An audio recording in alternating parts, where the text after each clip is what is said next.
종말론의 타임라인 다니엘의 70일의 세 번째 강의입니다.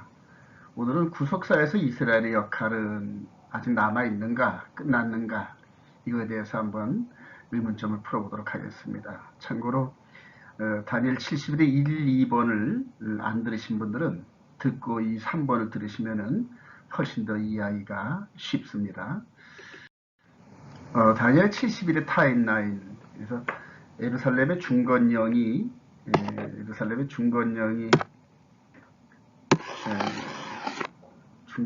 이렇게 선포가 됐는데, 주전 457년에 예루살렘을 중건하라는 명령이 떨어진 이 부분을 대다수 많은 분들이 공감을 하죠. 저도 공감을 합니다. 여기에서 7일의 기둥, 그 다음에 69일의 기둥, 그 다음에 70일의 기둥이 너무너무 중요합니다. 이 세 기둥은 하나님께서 이 타임라인에 기둥으로 세워놓으셔서 옮기거나 없애면 안 됩니다. 그래서 이걸 기준으로 해서 예언을 모두 다 이 안에서 푸는 그런 그 묵상이 필요합니다.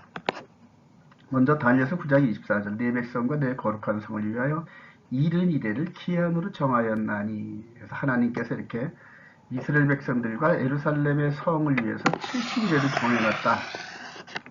여기 70일에. 그 70일 안에 모든 것이 해결된다는 얘기입니다.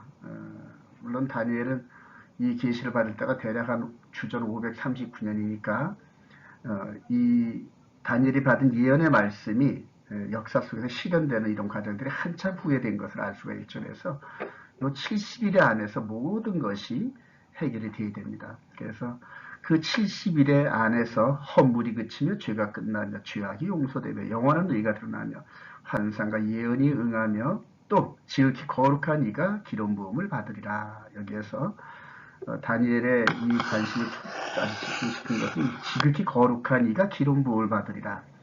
이분이 바로 메시아죠. 그래서 실제적으로 메시아께서 언제 오실 것인가, 이 부분에 대해서 하나님께서 다니엘을 통해서 알려주셨다, 이렇게 말할 수가 있겠죠. 25절에 그러므로 너는 깨달아 알지니라. 예루살렘을 중건하는 영이 날 때부터 기름 부음을 받은 자 곧 왕이 일어나기까지 62일에와 7일에와 62일에가 지날 것이요 곤란한 동안에 성이 중건되어 광장과 거리가 세워질 것이며. 그래서 7일에 62일에, 그래서 거룩한 기름 부음 받은 자가 나타날 때까지 몇 일에가 지나면 총 69일에가 지난다는 얘기예요. 69일에. 그래서 이 69일에 또는 어떤 일이 벌어지느냐.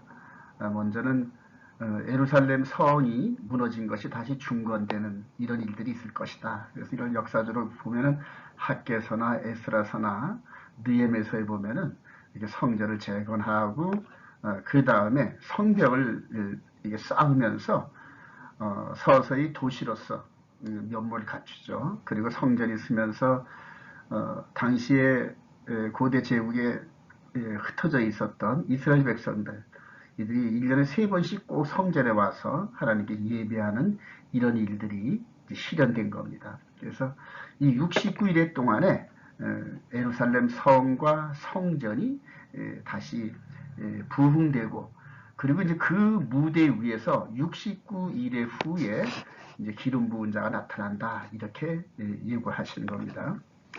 자, 62일의 후에 기름 부음을 받은 자가 끊어져 없어질 것이며, 그래요. 62일의 후에. 그래서 요 69일의 후에, 요 69일의 요 지점, 하늘의 이 지점 어디선가 기름 부음을 받은 자가 끊어져 없어진다. 이제 이렇게 예언을 하네요. 이렇게 이제 말씀을 주시는데,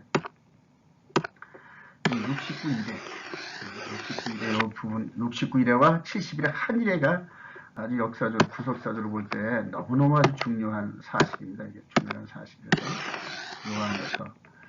자, 그리고, 이렇게 우리는 이미, 이 기름 부음 받으셔 예수께서 이렇게 십자가에서 죽으시고 장사되고 부활한 이것을 역사적으로 알고 있죠. 그 다음에 장차 하나님의 백성이 와서 그 성읍과 성소를 무너뜨리려니와 그의 마지막은 홍수에 휩쓸린 것 같으며 또 끝까지 전쟁이 있으리니 황폐할 것이 작정되었느니라, 이렇게 또 말씀을 하시는데, 이 메시아의 사역이 있고 난 다음에 바로 그대로 장차 하나님의 백성이 와서 그 성읍과 성소를 무너뜨린다. 그래서 이것이 역사적으로 AD 70년에 로마의 티토 장군에 의해서 성취가 된 사실들을 저와 여러분들 알고 있죠. 그래서 중간 결론은 성소가 무너지기 전에 메시아가 온다. 이렇게 결론을 내릴 수가 있습니다. 근데 말씀을 맡은 이스라엘 백성들은 성소가 무너지고 난 이후에도 아직까지 현재까지도 메시아가 아직 안 왔다 이렇게 여기는 그런 그 이스라엘 백성들이 99% 이상 됩니다. 그리고 통계상으로 볼 때 약 한 3만 내지 5만 명 정도, 인구 700만 내지 800만 정도에서 한 1%도 안 되는 이런 메시아닉주들이 성전이 무너지기 전에 오신 그분, 즉 예수가 메시아구나 이렇게 깨닫고 예수를 믿기 시작한 이런 일들이 이제 생겨나죠. 27절에 그가 장차 많은 사람들과 더불어 한 일의 동안의 언약을 굳게 맺고 그가 그 일의 절반의 제사와 예물을 금지할 것이며 이게 논란이 참 많습니다. 그래서 그가가 누구냐? 그가가 과연 누구냐? 적그리스도냐? 메시아냐? 이제 이게 논란이 많죠. 그래서 현재 지금 대다수 많은 분들이 이 그가가 그가란 그 이분이 적그리스도다 이렇게 해석을 합니다. 그래서 지금 이때에 우리가 살고 있는 이때 7년 평화조약을 맺는 사람이 바로 적그리스도다 해가지고 트럼프가 아니냐 막 이런 식으로 논란들이 많이 있습니다.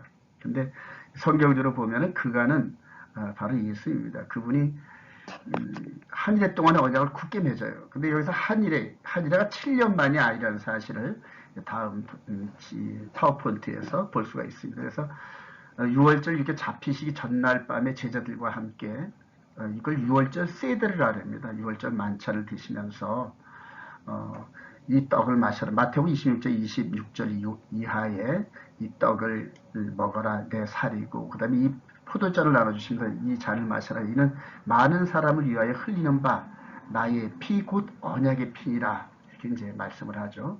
이 부분은 이제 1, 2번에서 충분히 설명을 드렸습니다. 그래서 한 해 동안 즉 세상 끝날까지 69일에서부터 시작을 해가지고 70일에 세상 끝날까지 이 새 언약이 효력이 나타납니다. 그리고 그가 또 동일하게 이 메시아가 예수께서 그가 그 일의 절반의 제사와 예물을 금지할 것이며 이 말은 뭔 말이냐 하면은 그동안 이렇게 성전에서 드리셨던 제사를 예수님께서 당신이 단번에 드린 그 제사로 이런 모든 제사 즉 동물 제사와 곡물 제사를 폐하는 이제 이런 말씀을 드리는 게 바로 이게 절반의 제사와 예물을 금지할 것이며 이런 얘기입니다. 또 포악하여 가증한 것이 날개를 의지하여 설 것이며 또 이미 정한 종말까지 진노가 황폐하는 자에게 쏟아지다 하였느니라. 여기서 포악하여 가증한 것이 이게 바로 적그리스도를 얘기하는 겁니다. 그리고 황폐하게 하는 자이 동일한 말이죠. 그래서 멸망에 가증한 자 이렇게 나중에 바울 사도가 데살로니가 후서 2장 이하에 쭉 설명을 합니다. 그 적그리스도가 이렇게 후 3년 반 한일의 가운데서 후 3년 반의 역사 속에서 이제 등장을 하게 됩니다. 다음으로 전 3년 반과 후 3년 반 사이에 감추어진 이방인 시대 이렇게 제목을 정했는데 저와 여러분들이 아주 놀라운 사실을 이렇게 빠뜨렸습니다. 그러니까 전 3년 반에 우리 예수님의 사역, 그 다음에 이제 후 3년 반에는 적그리스도 약으로 이렇게 양분을 해놨는데 요 사이에 이방인 시대로 빠져나오는 타임라인이 있다는 얘기입니다. 그래서 여기 이렇게 요 시간 요때 그러니까 전 3년반과 후 3년반 사이에 연결하는 요 부분이 이렇게 끊어져 있습니다. 끊어져 있어서 바로 후 3년반으로 시간대가 직행하지 못하고 이방인의 충만한 시간대로 빠져나오는 겁니다. 그래서 이방인의 시간대가 이제 어연 2000년이 흘렀는데 이렇게 이방인의 2000년 시간대를 우회해서 이렇게 후 3년반으로 이렇게 연결되는 이런 구조입니다. 그래서 바울 사도가 AD 한 60년경 60년경의 로마서를 기록하면서 이렇게 고백을 합니다. 로마서 11장 25절. 형제들아 너희가 스스로 지혜 있다 하면서 이 신비를 너희가 모르지 않기를 모르기를 내가 원하지 아니하노니 신비라는 거 신비 미스터리. 그동안은 몰랐었다는 얘기입니다. 자기도 몰랐었었는데 이 신비는 이방인의 충만한 수가 들어오기까지 이스라엘의 더러는 우둔한 게 된 것이다. 그래서 하나님께서 이 타임라인에 이스라엘 그 사도들에게도 감춰줬던 이방인의 충만한 수가 들어오는 시간대, 이게 이제 어느덧 시간이 흐르다 보니까 기독교 2000년의 시간이 흘렀죠. 바울 사도도 이렇게 2000년까지 흐르라고 생각을 못했던 것 같습니다. 그래서 지금 현재가 이제 2020년인데 AD 30년부터 시작해가지고 2020년까지 정확하게 1990년이 흘렀네요. 그래서 제 생각으로는 모세 시대 때 광야 40년의 이 40년의 숫자와 그다음에 신년의 숫자, 그대로 신년이 이제 50년씩인데 그래서 40번의 신년을 하나님께서 우리 이방인들에게 허락하신 거 아닌가 이런 생각이 들면서 2030년 정도 되면은 제3성전이 지어지고 적그리스도가 등장하는 타임라인이 확실히 나타나지 않을까 이런 생각도 한번 해봅니다. 그렇다고 제가 2030년에 우리 주님이 오신다 이런 얘기하는 건 아닙니다. 자, 여기서 중요한 거는 요 타임라인, 69일의 타임라인, 70일의 타임라인, 또 7일의 타임라인 이 부분은 절대 건드려서는 안 된다는 얘기입니다. 요 안에서 모든 예언을 이제 이렇게 소화를 해야 된다는 그런 말씀을 좀 강조드립니다. 자, 다음으로 하나님의 구속사에서 이스라엘의 역할은 아직 끝나지 않았다.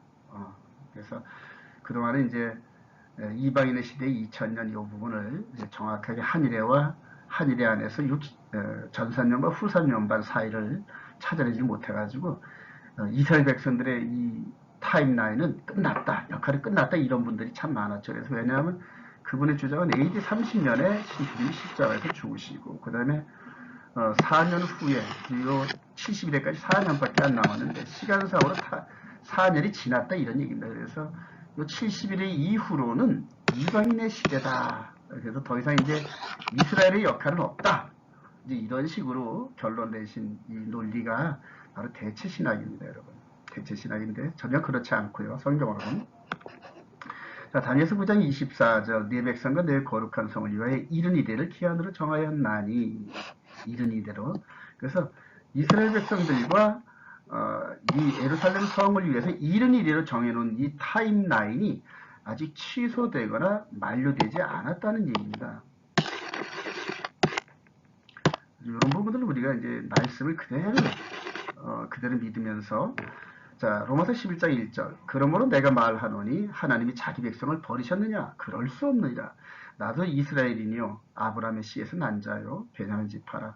하나님이 그 미리 아신 자기 백성을 버리지 아니하셨나니 너희가 성경이 엘리야를 가리켜 말한 것을 알지 못하느냐? 그가 이스라엘을 하나님께 고발하되 주여 그들이 주의 선자들을 죽였으며 주의 제단들을 헐어버렸고 나만 남았는데 내 목숨도 찾나이다 하니 이게 이제 열왕기 상 18장 얘기죠. 엘리야 시대 때 얘기죠.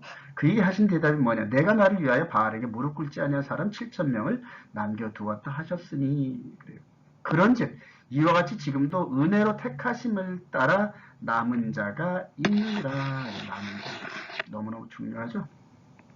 이게 이제 남은 자가 초대교회 때 바울 사도를 통해서 말씀하신 건데 이후로 이제 우리 시대쯤 거의 2000년이 흘러서 계시록 7장 1절이 이제 곧 다가오는데 이후에 내가 네 천사가 땅 네 모퉁이에 선 것을 보니 땅의 사방의 바람을 붙잡아 바람으로 하여금 땅에나 바다에나 각종 나무에 불지 못하게 하더라. 또 봄에 다른 천사가 살아계신 하나님의 일을 가지고 해돋는 대로부터 올라와서 땅과 바다를 해롭게 할 권세를 받은 네 천사를 향하여 큰 소리로 외쳐 이르되 우리가 우리 하나님의 종들의 이마에 인치기까지 땅이나 바다나 나무들을 해하지 말라 하더라. 내가 인침을 받은 자의 수를 들으니 이스라엘 자손의 각 지파 중에서 인침을 받은 자들이 14만 4천이니 그래, 인침을 받은 그 숫자가 14만 4천이랍니다. 이스라엘 자손의 각 지파 중에서 이것을 상징이나 다른 부분을 해석하지 마시고 문자적으로 그냥 해석하세요. 이스라엘 백성들 12지파 중에서 인침을 받은 자들이 14만 4천이에요. 그러니까 아까는 초대교회 때 남은 자가 있었고 교회 렘넌트, 우리 주님 재림 직전에 이스라엘 백성들이 인침을 14만 4천이 받는다는 얘기예요. 이게 이제 충만한 수, 이스라엘의 충만한 수가 들어온 겁니다. 그래서 아직까지 이스라엘 백성들에 대한 이런 타임란의 역사는 아직 끝나지 않았다. 이제 이렇게 생각할 수 있어요. 그래서 이방인의 시대로 이렇게 타임란이 그어지는 이 부분 속에서 이제 이방인의 시대가 마무리된다 그러죠. 그리고 나서 다시 예루살렘을 향하여 복음이 출발했던 예루살렘을 향하여 그 복음이 달려가고, 그리고 여기서 이제 14만 4천이 준비되어지고, 그때쯤 되면은 이 적그리스도, 이 멸망의 아들이 이제 등장하는 타임라인으로 봅니다. 그래서 이 지점에서 이스라엘과 이방인의 충만한 수가 꽉 들어차면은 하나님께서 이제 적그리스도를 등장시켜서 요배 시대처럼 아주 온갖 핍박과 어려움 속에서도 그걸 이겨내는 그런 하나님의 거룩한 백성들을 이끌어내는 그런 스케줄로 이제 나갈 겁니다. 그래서 아직 70일에가 끝나지 않았다는 사실을 우리가 유념할 필요가 있습니다. 자, 다음에 이제 예수님의 십자가의 피로 죄와 허물이 그친다. 이렇게 이제 제목을 정했습니다. 다니엘서 9장 24, 네 백성은 내 거룩한 성을 위하여 이른 일을 기한을 정하느니라. 허물이 그치며 죄가 끝나며 죄악이 용서되며. 이게 누구의 사역입니까?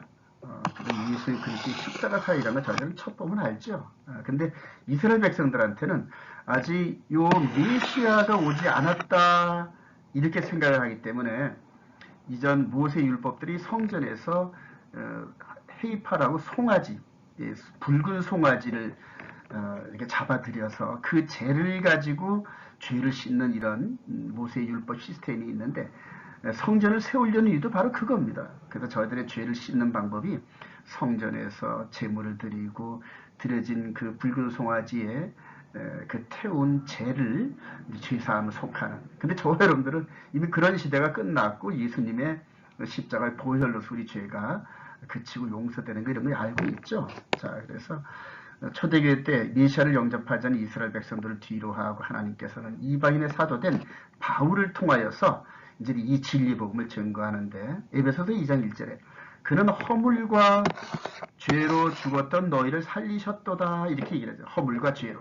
그래서 허물이 그치며 죄가 끝나며 이 부분이 메시아를 통하여 시작됐다는 얘기예요.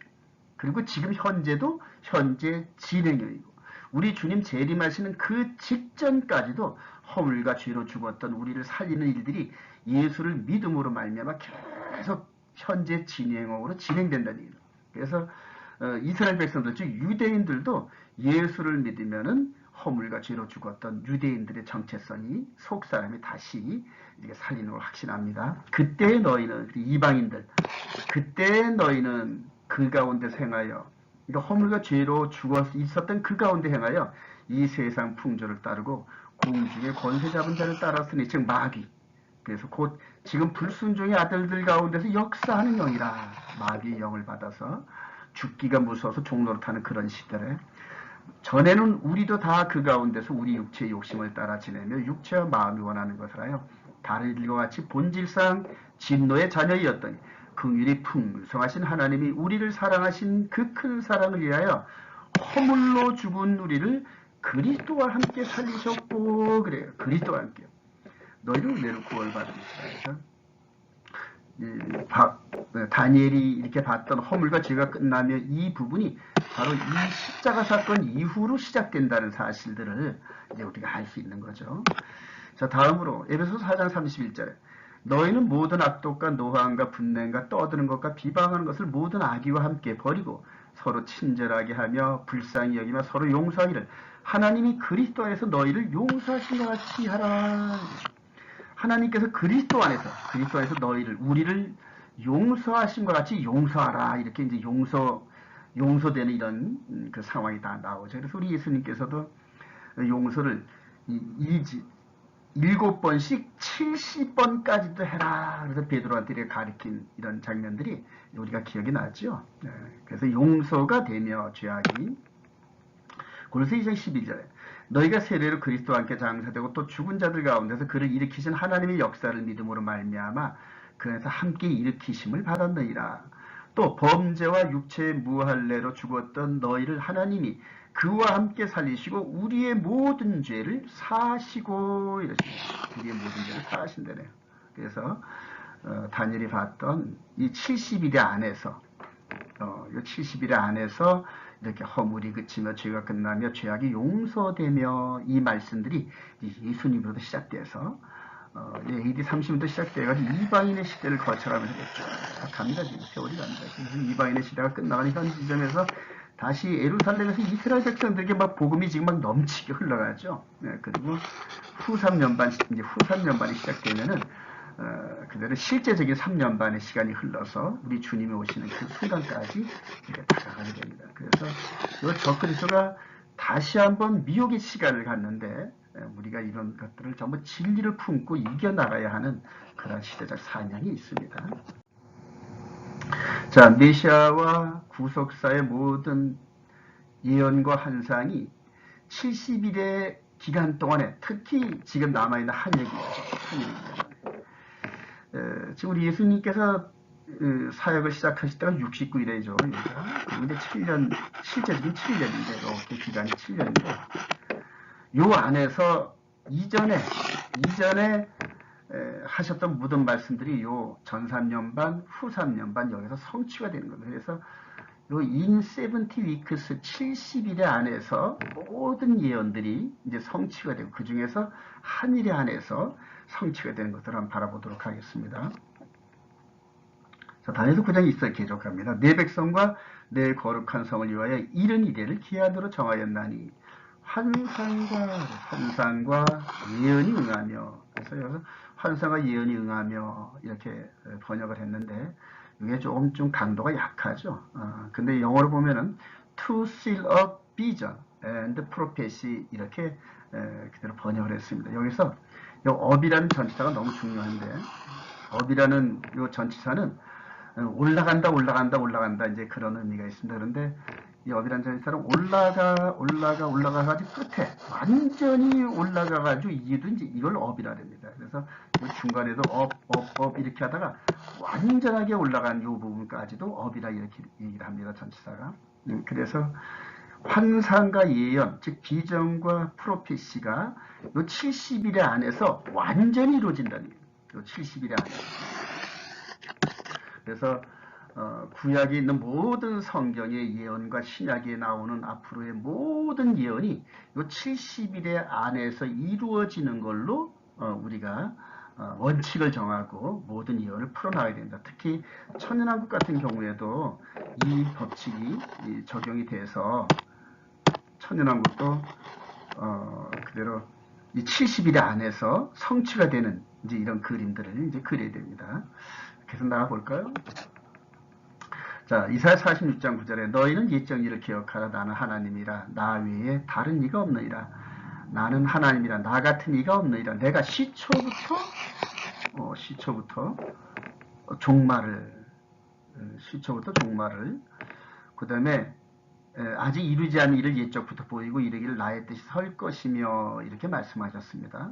이 말씀은 창세 때부터 종말에 대한 이런 것들을 미리 보여주셨다는 그런 얘기입니다. 이 말씀을 받아서 우리 누가복음 24장 44절에 또 이르시되 내가 너희와 함께 있을 때에 너희에게 말한 바 곧 모세의 율법과 시편과 시편에 나를 가리켜 기록한 모든 것이 이루어져야 하리라 한 말이 이것이다 하고서 나를 가리켜 한 말이 이것이다. 나를 가리켜. 그래서 모세의 율법과 선지자의 글과 시편, 이게 전체가 구약성경 말하는 건 이걸 타나크라 합니다. 그래서 토라, 네비임, 그 다음에 이제 시편에 대한 이런 부분들을 말하는데, 여기 모든 예수님이 오시기 이전에 기록된 모든 것들이 이루어져야 한 말이 이것이라 이렇게 설명하시면서 이에 그들의 마음을 열어 성경을 깨닫게 하시고, 이 말씀이 무슨 말이에요? 성경을 해석해 주셨느니. 그래서 이 구약성경 전체는 바로 예수님을 통해 성취가 되고, 그리고 그분이 메시아라는 것을 증거하는 그런 문서입니다. 하나님의 공식 문서. 그리고 이제 이 예수를 믿음으로 말미암아 우리가 죄에서 완전히 벗어나서 아버지 나라, 요 70일의 마지막 부분에서 이제 하늘로 공중으로 이렇게 우리를 휴거시키는 이런 장면이 나오는데, 이제 고향으로 돌아갈 수 있는 길이 열렸다 이런 얘기입니다. 그래서 히브리서 11장 1절에는 옛적의 선자들을 통하여 여러 부분과 여러 모양으로 우리 조상들에게 말씀하신 하나님이 그래요. 선자들을 통해서 여러 부분, 여러 모양으로 말씀을 하셨대요. 근데 그 하나님이 이제는 이 모든 날 마지막에는 그래요. 그래서 우리 주님이 등장한 요때로부터 마지막이거든요. 마지막. 말세라 그러죠. 말세. 그래서 70일에까지 이 부분은 이제 말세. 이후로는 더 이상 타임라인이 없다는 얘기입니다. 이 모든 날 마지막에는 아들을 통하여 우리에게 말씀하셨으니 이 아들을 만유의 상속자로 세우시고 또 그로 말미암아 모든 세계를 지으셨느니라 이렇게 말씀을 하죠. 그래서 예언과 비전이 요 70일의 이전에 완전히 성취된다는 이런 원칙을 세워놓고 모든 예언과 환상과 비전들을 이렇게 조립을 해보시기 바랍니다. 자, 계시록 1장 1절. 예수 그리스도의 계시라 이는 하나님이 그에게 주사 반드시 속히 일어날 일들 그래요. 그러니까 요 AD 한 100년쯤에 요 지점에서 이제 요한 사도가 반모섬에서 장차 되어질 일들을 이제 이렇게 환상으로 보죠. 그래서 근데 그것들이 앞으로 일어날 일이에요. 앞으로 일어날 일인데 그의 천사를 그중 요한에게 보내어 알게 하신 거라. 요한은 하나님의 말씀과 예수 그리스도의 증거 곧 자기가 본 것을 다 증언하였는데 이 예언의 말씀을 읽는 자와 듣는 자와 그 가운데 기록한 것을 지키는 자는 복이 있나니 왜냐? 때가 가까우니라. 말씀을 읽고 듣고 지켜야 된다는 얘기입니다. 그래서 이 예수 그리스도를 통하여 새 언약으로 주신 이 새 언약을 우리가 듣고 그 다음에 묵상하고 그 말씀대로 살아갈 때 마지막 우리의 앞길을 영적으로 모든 속임으로 가로막는 이 적그리스도의 미혹을 이겨내고 요 70일의 마지막 부분에서 공중 강림하시는 우리 주님을 만날 수 있는 타임라인이 있는 거죠. 그래서 저와 여러분이 요때쯤 살고 있어요. 요때쯤 살고 있는데 초대교회에 살았던 이 성도들과 우리 마지막 때를 살고 있는 우리들이 지금 이방인 시대 같은 흐름 속에서 살고 있으면서 하나님께서 초대교회 때 성도들에게 맡겨준 사명과 마지막 때를 살아가는 우리들에게 맡겨준 사명이 아주 엄중하다는 사실들을 저와 여러분들이 알아야 될 것으로 사료됩니다. 마지막으로 궁금한 것이 있으시면 주저하지 마시고 질문해 주시기 바랍니다. 저는 온 이스라엘교회 권혁환 목사이고요. 그 다음에 저희 교회는 성남시 분당구 야타권 380 분당 보건소 앞에 있습니다. 보건소 앞에 있는데 요 의문난 사항이 있으면 언제든지 방문해 주시고 그래서도 아주 환영합니다. 그리고 이메일로 제 이메일 번호로 이렇게 해서 질문 사항도 보내주시면은 제가 응답을 보내드리겠습니다. 제 전화번호가 02-257-6834 언제든지 문자 주시고 아니면은 직접 전화를 걸으셔서 저와 함께 이 정말로 여러 가지 이런 의미 나는 이런 부분들을 이렇게 서로 대화를 통하여서 더 높은 진리를 향해 달려가길 소망합니다. 마지막으로 구독과 좋아요, 알림을 부탁드립니다. 그러면은 앞으로 더 좋은 내용으로 계속 이런 내용들을 펼쳐갈 텐데 여러분들이 질문도 해주시고 그 다음에 잘못된 건 지적도 해 가시면서 이렇게 발전된 그러한 이 종말론의 흐름을 함께 연구하기를 주님의 이름으로 소원합니다.